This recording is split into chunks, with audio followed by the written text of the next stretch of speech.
Assalamualaikum warahmatullahi wabarakatuh. Kali ini kita mau share tutorial membuat PPDB online.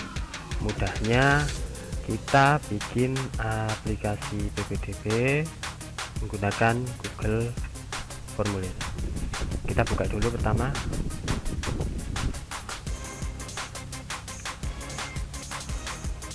Oke, alamatnya docs.google.com.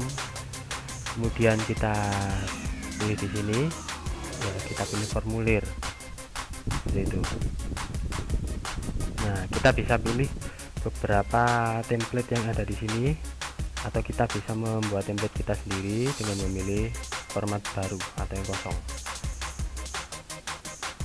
Nah, pertama kita ketik judulnya terlebih dahulu, pasti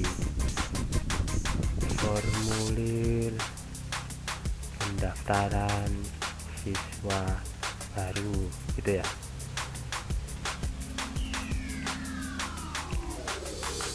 Nama sekolah, nah bisa kita tambahkan di sini.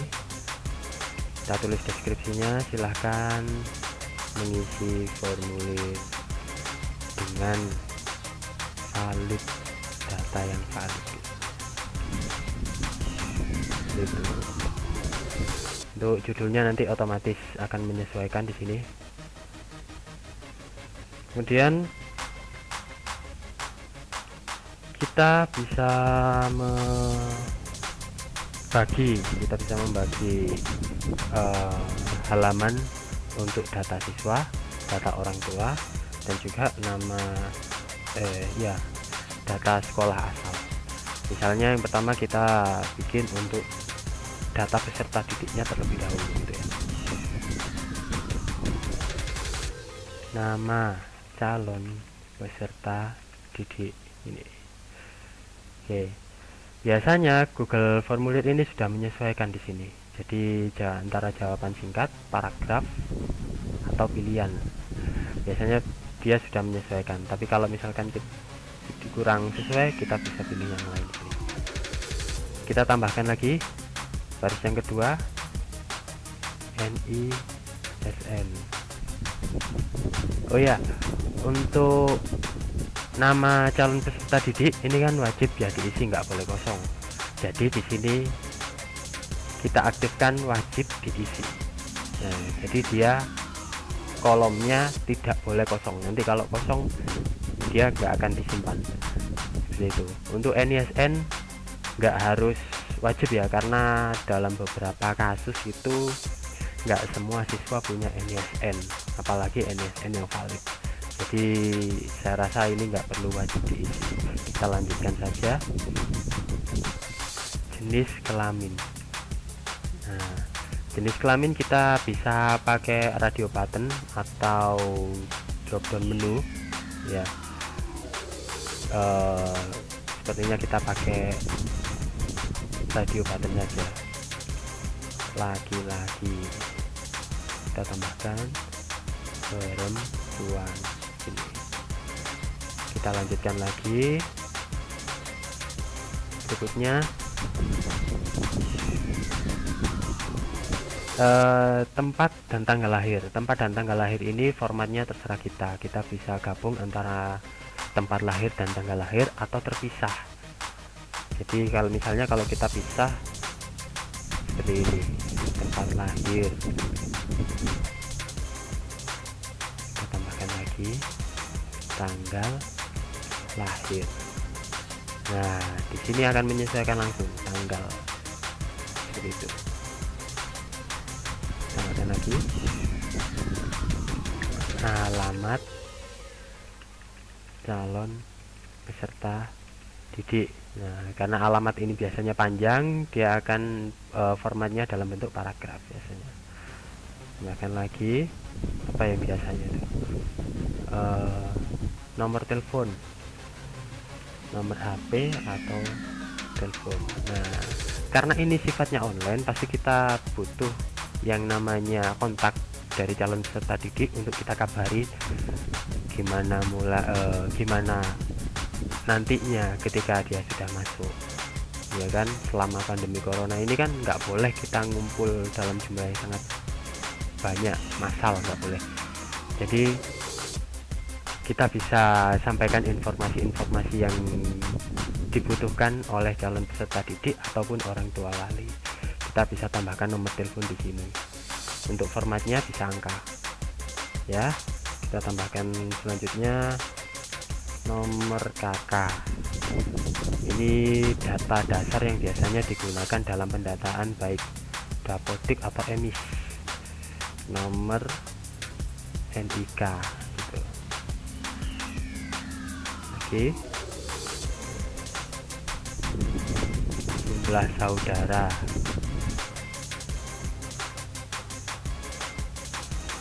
Anak ke. Oke. Bagi saya ini sudah cukup ya data untuk data dasar calon peserta didik. Kalau misalkan mau ditambahkan lagi boleh, itu bebas aja, terserah dari kebijakan lembaga masing-masing butuhnya data apa aja. Nah, ini sudah kita miliki bagian yang pertama, yaitu nama calon peserta didik. Berikutnya bagian yang kedua adalah data orang tua wali. Nah, kita tambahkan bagian klik, nah seperti ini, data orang tua wali, atau wali ya. Oke, untuk deskripsinya bebas, kita mau copy dari atas juga bisa gini. Terus kita tambahkan yang pertama, data orang tua wali adalah nama ayah,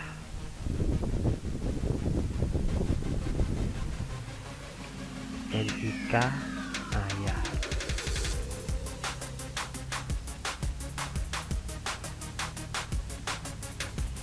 pendidikan ayah,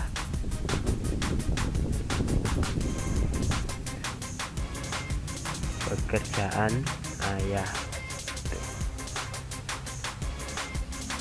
Pendidikan ayah ini jawaban singkat. Selanjutnya nama ibu. Oh sorry, nama ibu tadi terselip di sini ya, tapi kita bisa turunkan. Ada di posisi paling bawah seperti ini biar urut. Kemudian NIK ibu, pendidikan ibu,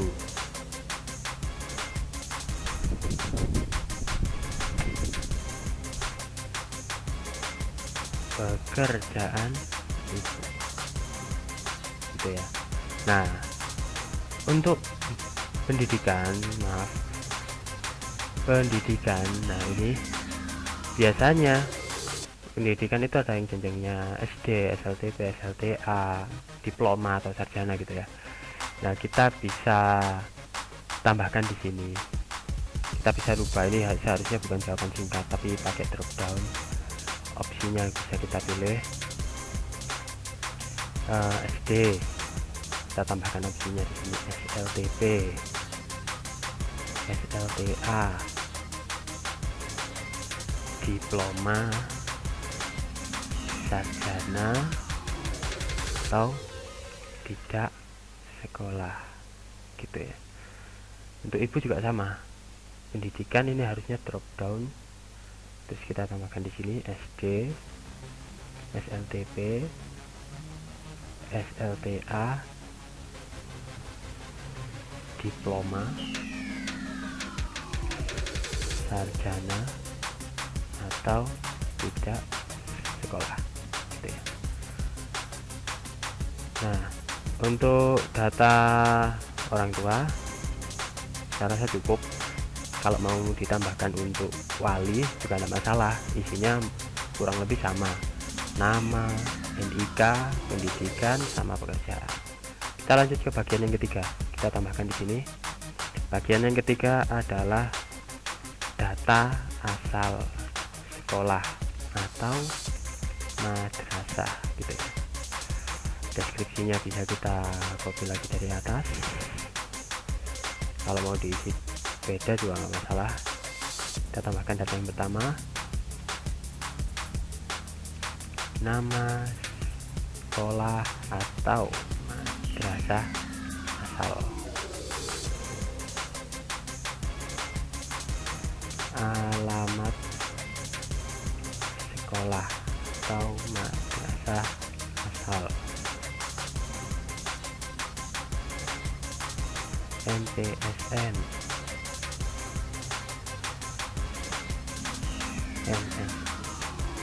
MSS atau NSM gini. Nah, cukup. Ini biasanya ini data dasar yang dibutuhkan untuk data asal sekolah atau madrasah ya. Kalau kita mau selesai, kita bisa tambah lagi di sini satu yang isinya adalah centang, kotak centang ini. Nah, kita bisa lihat di sini centang untuk melanjutkan gitu. Opsinya apa? Isinya dapat berupa pernyataan seperti dengan ini saya nyatakan bahwa data yang saya masukkan adalah data yang valid gitu, dan bisa dipertanggungjawabkan gitu ya. Nah, dan ini wajib, jadi dia harus dicentang dulu baru bisa ngisi nanti seperti itu. Kalau ingin menambahkan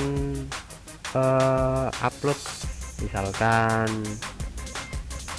upload akta lahir, upload KK, fotokopi KK, atau upload scan dokumen yang lain, kita bisa tambahkan ini ya kan. Upload scan kartu keluarga ya. Nah, seperti ini. Nah, ini izinkan hanya file tertentu, misalnya file gambar. Nah, ini kan scan ya, hanya file gambar. Jumlah maksimum 1 saja karena kakak, ukuran file 10. Kalau kita mau tambahkan lagi, misalkan selain kakak, apa yang biasanya diupload? Oh, akta lahir gini. Upload scan akta lahir gitu ya. Terus ini juga sama, kita pilih upload file, izinkan hanya file tertentu berupa gambar. Nah, sudah. Kalau wajib diupload ya silahkan ini diaktifkan, kalau tidak ya nggak perlu, berarti ini kita turunkan ke bawah. Nah, seperti ini. Sudah selesai, kita bisa langsung share formulir ini atau kita atur tampilannya terlebih dahulu. Nah, kita pilih sesuaikan tema di sini. Kalau ada headernya, kita pilih gambar, kita cari gambar yang sesuai, kita bisa unggah file yang ada, gambar yang ada, kita coba.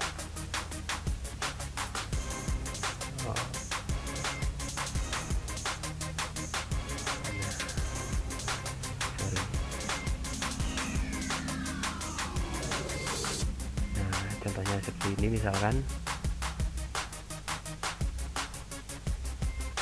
kita tunggu sampai dia selesai mengupload, lalu kita sesuaikan dengan skalanya.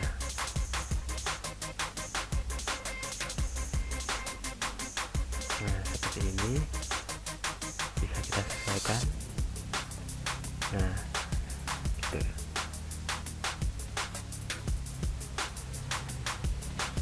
Biasanya setelah kita mengupload gambar header, warna tema akan berubah ya kan, seperti yang bisa dilihat di sini. Warna temanya berubah, tapi tetap bisa kita sesuaikan lebih banyak kalau misalkan kita ingin warna yang agak beda gitu. Nah, gitu. Seperti ini ya, warna latar belakangnya abu-abu, gaya font dasar ya, selesai.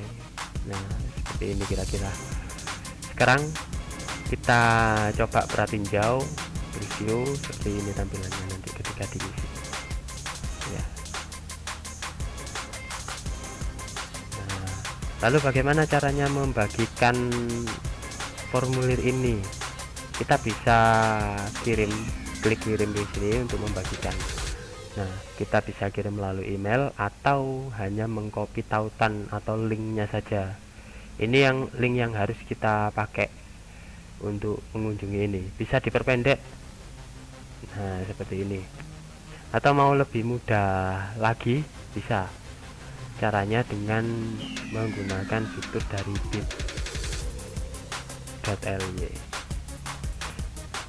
Tentu teman-teman harus terdaftar dulu di layanan ini ya kan.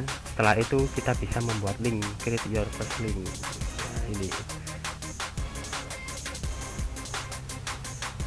Nah, ini bisa kita salin, terus ini kita paste di sini. Itu kemudian kita create. Oke. Kalau kita mau custom juga bisa. Jadi ppdb 2020 seperti ini. Oh, sudah ada yang pakai, jadi kita nggak bisa pakai ini lagi.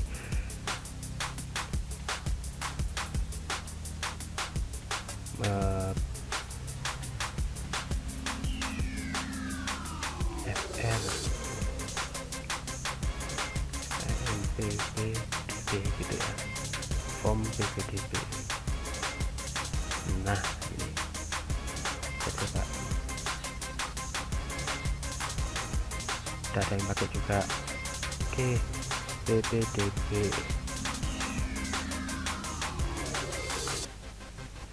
saat 789 gitu.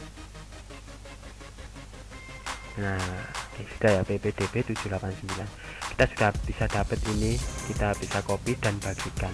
Jadi untuk mengunjungi atau membuka form yang tadi kita buat, kita bisa ketik di sini bit.ly ppdb 789. Nah maka kita akan diarahkan, jadi lebih mudah untuk mengingat alamat yang kita buat nanti. Ini. Sekian dulu tutorial dari saya, semoga bermanfaat. Wassalamualaikum warahmatullahi wabarakatuh.